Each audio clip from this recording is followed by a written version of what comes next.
আফসোস লীগের কিছু সহযোদ্ধা বলতেছে, এমন স্বাধীনতা কি চেয়েছিলাম? ভাই, তোরা কী স্বাধীনতা চেয়েছিলি?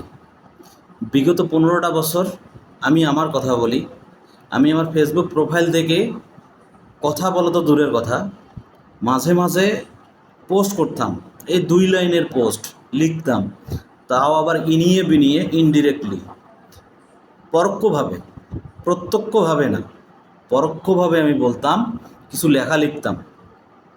সেখানে আমাকে রেস্ট্রিকশন দিত, কখনো 48 ঘন্টার, কখনো 72 ঘন্টার, আর কখনো কখনো আবার 15-16 দিন, 1 মাস পর্যন্ত আমি রেস্ট্রিকশন খেয়েছিলাম। আমি গত বিগত 15 বছরে কতবার যে আমি রেস্ট্রিকশন, মানে রেস্ট্রিক্টেড হয়েছিলাম, আমার আইডিটা রেস্ট্রিকশনে গিয়েছিল, সেটা আমি জানি, আমি ভুক্তভোগী। কিন্তু আমি যে এখন কথা বলতেছি, এটাই আমার স্বাধীনতা।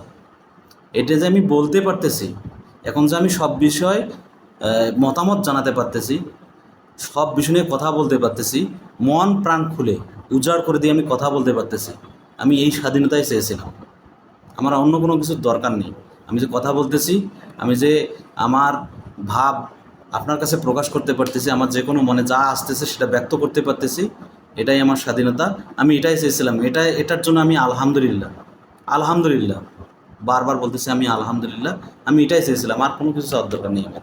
আমি যে কথা বলতেছি, একটা বাক স্বাধীনতা, গত 15-16 বছরে বাক স্বাধীনতা যে ছিল, প্রত্যেকটা জনগণের, প্রত্যেকটা নাগরিকের এই বাক স্বাধীনতা হরণ করা হয়েছিল। তখন আপনারা তখন আপনাদের আফসোসগুলো মানে কোথায় ছিল? এখন আপনাদের আফসোসের শেষ নাই। এমন স্বাধীনতা কি চেয়েছিলাম? কি চেয়েছিলি তোরা? সেটা আমরা জানি, ভালো করেই জানি।